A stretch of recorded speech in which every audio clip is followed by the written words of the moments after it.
as we become more rational. It's something... Well, I don't believe that man ever will deviate from the original pattern of his being. There will always be such ideas. For instance, if you do not directly believe in a personal redeemer, as it was the case with Hitler, or the hero worship in Russia, then it is an idea. It is a symbolic idea.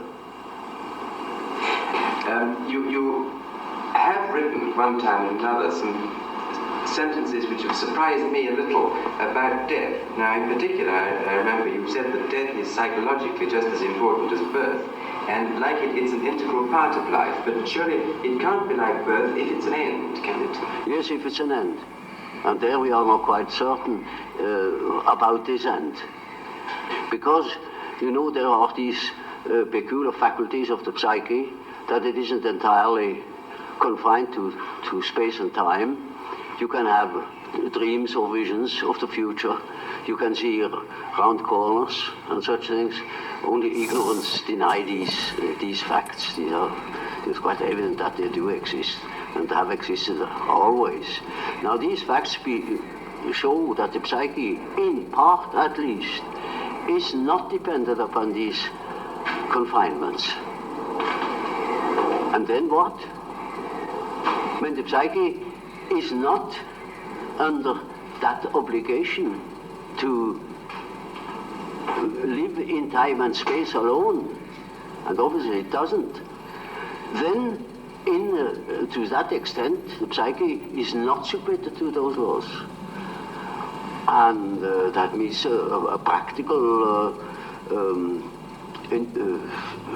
continuation of life, of a sort of psychical existence beyond time and space. Do you yourself believe that death is probably the end, or do you believe that... Well, I can't say. You see, the word belief is a difficult thing for me. I don't believe. I must have a reason for a certain hypothesis. Either I know a thing, and when I know it, I don't need to believe it. If I don't allow myself, for instance, to believe a thing just for the sake of believing it. I can't believe it. But when there are sufficient reasons for a certain hypothesis, I shall accept these reasons, naturally, and should say, we have to reckon with the possibility of so-and-so, you know. Well, now, you told us that we should regard death as being a goal, yes, and that to shrink away from it is to evade life and yes, life purpose. Yes. What advice would you give to people in their later life to enable them to do this, when most of them must in fact believe that death is the end of everything? Well, you see, I have treated many old people, and it's quite interesting to watch what the unconscious is doing with the fact that it is apparently threatened with a complete end. It disregards it. Life behaves as if it were going on. And so I think it is better for old people to live on, to look forward to the next day, as if he had to spend centuries. And then he lives properly. But when he is afraid, when he doesn't look forward, he looks back, he petrifies, he gets stiff and he dies before his time.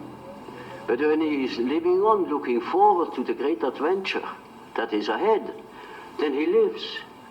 And that is about what the unconscious is intending to do. Of course, it's quite obvious that we are all going to die, and this is the sad finale of everything.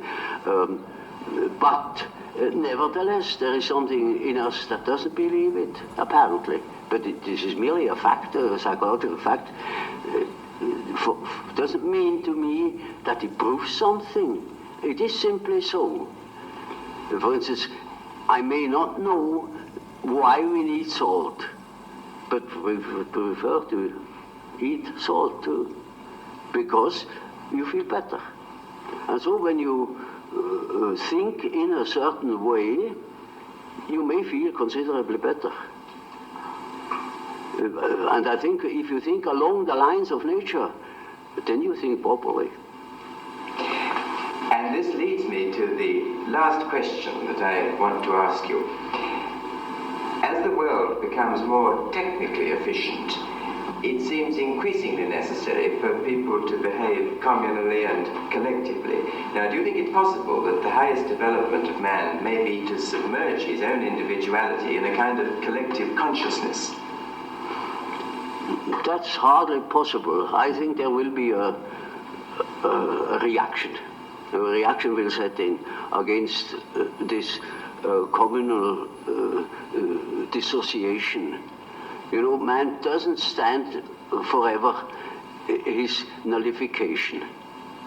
Once there will be a reaction, and I see it setting in. You know, when I think of my patients, they all seek their own existence, and to assure their existence against that complete atomization into nothingness or into meaninglessness. Man cannot stand a meaningless life.